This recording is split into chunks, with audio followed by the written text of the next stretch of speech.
எல்லாருக்கும் வணக்கம். Emotional intelligence இட்லியாக இருங்கள், இது சாப்பிடும் இட்லி அல்ல, சாதிக்க வைக்க இட்லி. Written by Somavalliappan. இந்த சப்டெக்ஸ்டே ரொம்ப ஒரு இன்ட்ரெஸ்டிங்கான டெக்ஸ்டாக இருந்தது. அப்படி என்ன இட்லியை பற்றி இவங்க பேசுகிறாங்க அப்படிங்கிறத பற்றி இந்த வீடியோவில் நம்ம பார்க்கலாம். ஃபஸ்ட்டு ஒன்று, இந்த புத்தகம் யாருக்கான புத்தகம் அதையுமே ஆத்தர் அவங்க விரிவாகவே சொல்லியிருக்காங்க. அவரோட முன்னுரையும் சரி, புக்கோட கடைசி பக்கத்துலேயும் சரி, நமக்கு எல்லா டேலண்ட்டும் இருந்து நம்மளால் ஒரு சில விஷயத்த வாழ்க்கையில் அச்சீவ் பண்ணவே முடியலை. ஏன்? நல்லா படிக்கிற கெப்பாசிட்டி இருந்தும் நம்மளால் படிக்க முடியாத ஒரு சூழ்நிலையில் சிக்கிக்கிட்டு தவிக்கிறது ஏன்? நம்மளால் நமக்கான அங்கீகாரத்தை வாழ்க்கையில் அடைய முடியறதுக்கு ஒரு சில விஷயங்கள் நெருடலாகவே இருந்துக்கிட்டு இருக்கு. அது நமக்கே தெரியும், இருந்தாலும் ஏன் நம்மளால் சரி செய்ய முடியலை? இந்த மாதிரியான ஏகப்பட்ட சின்ன சின்ன விஷயங்கள் இருக்கிற ஆளா நீங்க இருந்தீங்கன்னா உங்களுக்கான புத்தகமா கண்டிப்பா இந்த எமோஷனல் இன்டெலிஜென்ஸ் இருக்கும். ஸோ அதையும் கூட அவரே சொல்றாரு பின்னாடி. எமோஷனல் இன்டெலிஜென்ஸ்னா என்ன, எமோஷனல் கோஷன்னா என்ன, மனிதர்கள் எப்படி பரிமாண வளர்ச்சி அடைஞ்சு வந்துகிட்டு இருக்காங்க, எதனால இந்த பிரச்சனைகளை நம்ம ஃபேஸ் பண்றோம் அப்படிங்கிறத அறிவியல் ரீதியான அணுகுமுறையோட ஒவ்வொரு பக்கமா நம்மளை கடத்தி கொண்டு போய்கிட்டே இருக்காரு. இப்படிப்பட்ட குழப்பங்களுக்கு நடுவில் நீங்கள் வாழ்ந்துட்டு இருக்கீங்களா? கிட்டத்தட்ட ஒரு சுழல் மாதிரி உங்களுக்கு என்ன பிரச்சனைங்கிறதும் தெரியும். நான் நினைச்சா படிக்கலாம், ஆனால் படிக்க மாட்டேன். நான் நினைச்சா பண்ணலாம், ஆனால் பண்ண மாட்டேன். இப்படிப்பட்ட ஒரு சிக்கல்கள் நிறைஞ்சு நீங்கள் இருக்கீங்கன்னா கண்டிப்பாக உங்களுக்கான புத்தகம் தான் இந்த இட்லியாக இருங்கள். இந்த புத்தகத்தோட தாக்கம் எனக்குள்ள என்ன அப்படின்னா, நிறைய இந்த புத்தகம் ஒரு செல்ஃப் ஹெல்ப் புக் அந்த வரிசையில தான் வரும். ஆனால் சோமவல்லியப்பன் அதை சொல்ற விதம் இருக்கு இல்லையா, அது ரொம்ப அழகாகவும் நமக்கு புத்தகத்தோட பக்கங்கள் போற இதுமே தெரியாது. அவர் அவரோட வாழ்க்கையில நடந்த ஏகப்பட்ட கதாபாத்திரங்களோட இந்த அவரோட சயின்டிபிக் தியரியை கனெக்ட் பண்ணி சொல்றனால இது ஏதோ நம்மளை சுத்தி நடக்கிற மாதிரியும் நம்மளை சுத்தி அந்த மனிதர்கள்லாம் வாழ்ந்துகிட்டு இருக்கிற மாதிரியும் நமக்கு ஒரு உணர்வை கொடுக்குது. அதுவே அவரோட கருத்தை நமக்குள்ள ஆழமா கொண்டு போய் சேர்க்கறதுக்கு ஒரு எளிமையான விஷயமா இருக்குன்னு நினைக்கிறேன். நிறைய டெக்னிக்ஸ், நிறைய நீங்கள் நல்லா முன்னேறணுமா இந்த டெக்னிக் ஃபாலோ பண்ணுங்க, நீங்கள் ஈஸியாக சக்ஸஸ் ஆகணுமா இந்த டெக்னிக் ஃபாலோ பண்ணுங்க, அப்படிலாம் எதுவுமே இல்லாமல் ஒரு பிரச்சனையை ஏன் அந்த பிரச்சனை நடக்குதுங்கிறத அந்த புரிதலை நம்மக்கிட்ட கொண்டு வர்றதுக்கான ஒரு வழிமுறையாகவே இந்த புத்தகத்தை பார்க்கலாம். ஏகப்பட்ட வரலாற்று நிகழ்வுகள், ஒரு எக்ஸாம்பிளுக்கு ஒரு கிரிக்கெட் மேட்ச் இந்தியா வெர்சஸ் இங்கிலாந்தில் காம்பீர் ஏன் சட்டையை கழட்டிட்டு சுற்றினாரு இல்லையா, இந்த மாதிரி ஏகப்பட்ட எல்லாருக்கும் தெரிஞ்ச பொது நிகழ்வுகள், அதோட சேர்த்து அவரோட வாழ்க்கையில நடந்த ஒரு சில சுவாரஸ்யமான விஷயங்களெல்லாம் சேர்த்து அழகான ஒரு தொகுப்பா இதை கொடுத்துருக்காரு.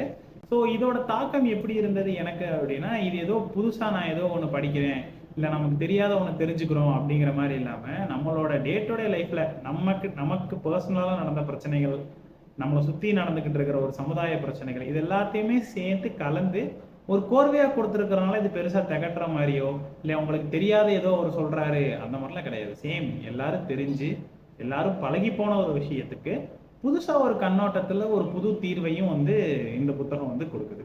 ஓவராலா இந்த புத்தகத்தோட ப்ரிவியூ என்ன அப்படின்னா, ரொம்ப எளிமையான ஒரு உரைநடை. நீங்க ரொம்ப காம்ப்ளிகேட்டடா இல்லாம அவர் தொடர்ந்து நம்ம கிட்ட பேசுற மாதிரியே தான் இந்த புத்தகத்தை வரிசையை எழுதியிருக்காரு. இது மோஸ்ட்லி நம்ம ஒரு வளர்ந்து வர்ற சூழ்நிலையில ஒரு அடோலசன்ஸ்ல இருந்து நாங்கள் சேஞ்ச் ஆகிறோம், இல்லை காலேஜ் டு வேலைக்கு போகிறோம், இல்லை வேலை டு வேற ஏதோ ஒரு பக்கம் டெவலப் ஆகிறோம் அப்படிங்கிறப்ப தொடர்ந்து ஏகப்பட்ட ஒரு விஷயங்களை நம்ம தொடர்ந்து ஃபேஸ் பண்ணிக்கிட்டே இருக்கோம். லைஃப்ல அடுத்தடுத்த கட்ட நகர்றப்ப புது புது சூழ்நிலைகளை நம்ம ஃபேஸ் பண்றப்ப நமக்கு ஒரு விஷயம் நல்லா மூளைக்கு புரியும், மனசுக்கு தெரியும். ஆனால் இவங்க ரெண்டு பேர் முடிவெடுக்கிறதுக்கு முன்னாடியே நம்ம ஒரு ஆக்ஷன் செஞ்சிடறோம் இல்லையா, அது பெருவாரியான நேரங்கள்ல எதிர்பாராம நடக்கிறது தான். நம்ம ப்ராசஸ் பண்ணி முடிக்கிறவங்களாட்டியுமே நம்ம முடிவு எடுத்து டக்குன்னு அடுத்த நம்ம கண்ட்ரோல்ல இல்லாம ஒரு விஷயம் நகல்றது இல்லையா. ஏகப்பட்ட விஷயங்கள் இந்த மாதிரி எதிர்பாராத முடிவு பல நபர்களுக்கு நல்லதும் பல பேருக்கு கெட்டதுமாவே அமைஞ்சிருக்கு. கிட்டத்தட்ட நீங்க நிறைய இந்த சிறை கைதிகள் இல்லை ஒரு விஷயத்தை தப்பு செஞ்சுட்டு நம்மளுமே ரெகுலேட் பண்ணலாம். நமக்கு தெரியும், யோசிச்சேன், ஆனால் எப்படி நான் அதை பண்ணேன் அப்படின்னு எனக்கு தெரியல, எனக்கு தெரியும் ஆனால் அது எப்படி நடந்ததுன்னு தெரியல, எல்லாம் ஒரு 2-3 செகண்ட்ல முடிஞ்சு போச்சு. இதெல்லாம் எப்படி நடக்குதுங்கிறத பற்றி தான் இந்த புத்தகம் விரிவாக பேசுது. Emotional intelligence is nothing but very important to these current situation. இது அவர் 2006 சொல்லியிருக்காரு. இன்னைக்கு வரைக்குமே எமோஷனல் இன்டெலிஜென்ஸ்ல இருந்து நம்ம ஆர்டிஃபிஷியல் இன்டெலிஜென்ஸ் வரைக்கும் போனாலுமே எமோஷனல் இன்டெலிஜென்ஸ் ரொம்ப முக்கியம். எமோஷனல் இன்டெலிஜென்ஸ்னால மட்டுமே ஒரு மனிதன் வந்து மனிதனா இருக்கிறான். எக்ஸாம்பிளுக்கு ஒரு காலகட்டத்தில் வெறும் இனப்பெருக்கத்தை மட்டுமே ஒரு முழு பிரதானமா மனித உயிரினம் வாழ்ந்துகிட்டு இருக்கப்ப பரிமாண வளர்ச்சியில நம்ம இங்க வந்து நிக்கிறோம் இல்லையா? இதுக்கு இடையில மனிதர்களுக்குள்ள இருக்கிற அந்த உணர்வு நிலைகளும் வந்து ஏகப்பட்ட லெவல்ல கூடியிருக்கு, குறைஞ்சிருக்கு. ஸோ இதெல்லாம் பத்தி தெரிஞ்சுக்கிட்டா மட்டுமே நம்மளால ஒருத்தவங்க கிட்ட சுமூகமான முறையில நம்மளோட வாழ்வியலை வந்து கடத்திட்டு போக முடியும் அப்படின்ட்டு சொல்ல வராங்க. இப்போ ஒரு நாய்க்கோ இல்லை ஒரு பூனைக்கோ இல்லை ஒரு சிங்கத்துக்கோ பசிக்குதுன்னு வைங்களேன், நேராக போய் வேட்டையாடும், சாப்பிடும், தூங்குற நேரம் தூங்கும். ஆனால் மனுஷன் மட்டும்தான் நமக்குன்னு ஒரு வாழ்வியல் முறையை உருவாக்கி நம்ம அதுக்குள்ள போய் வாழ்ந்துகிட்டு இருக்கோம் இல்லையா? அப்போ அதுல இருந்து தான் இந்த மாதிரியான பல்வேறு தரப்பட்ட உணர்ச்சிகளை வந்து நம்ம கேரி பண்ணிட்டு இருக்கோம். வீட்டில் ஒரு மாதிரி, வேலைக்கு போகிற இடத்துல ஒரு மாதிரி, படிக்கிற இடத்துல ஒரு மாதிரி, பஸ்ஸில் ட்ராவல் பண்ணுறப்போ ஒரு மாதிரி. ஸோ தொடர்ந்து இந்த ஹியூமன் இன்ட்ராக்ஷன் அதிகமாக இருந்துக்கிட்டே இருக்கிறப்ப நமக்கே தெரியாமல் நம்ம பல வகையான எமோஷன்ஸை கேரி பண்ணிக்கிட்டு இருக்கோம், கொடுத்துக்கிட்டும் இருக்கோம், ஒருத்தவங்ககிட்ட இருந்து ரிசீவ் பண்ணிக்கிட்டே இருக்கோம். ஸோ இதில் தான் அந்த சிக்கல் வந்து ஏற்படும். நம்ம ஒரு சில நேரம் சோகமாக இருப்போம், வேற யாரோ ஒரு சந்தோஷமா பேசுறவங்க நம்ம கடுப்பு வருது இல்லையா? அதை கண்ட்ரோல் பண்ணி நம்ம எப்படி ரியாக்ட் பண்றோமோ அதை பொறுத்து தான் நம்மளோட அடுத்த கட்ட சந்திப்பு சுமூகமா இருக்குதா எப்படி இருக்குங்கிறது தெரியும் இல்லையா?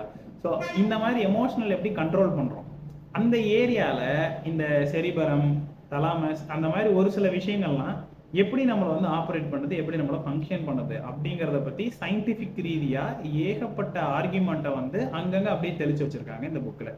நீங்க இதெல்லாம் படிக்கிறப்ப உங்களை எரியாமையே எல்லாம் உள்ளுக்குள்ள போயிடும். பட் அது எல்லாமே ஒரு சின்ன கதை ஒன்று எடுத்துக்கிட்டோ இல்லை அவர் வாழ்க்கையில் நடந்த ஒரு சின்ன சந்திப்பை எடுத்து வச்சுக்கிட்டோ அப்படியே அழகா கோர்த்து கோர்த்து கோர்த்து கோர்த்து ஒரு முழு புத்தகமா வந்து நம்ம கையில கொடுத்துருக்காங்க.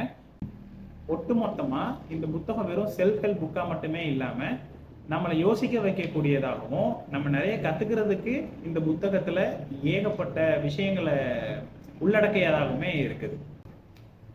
நன்றி.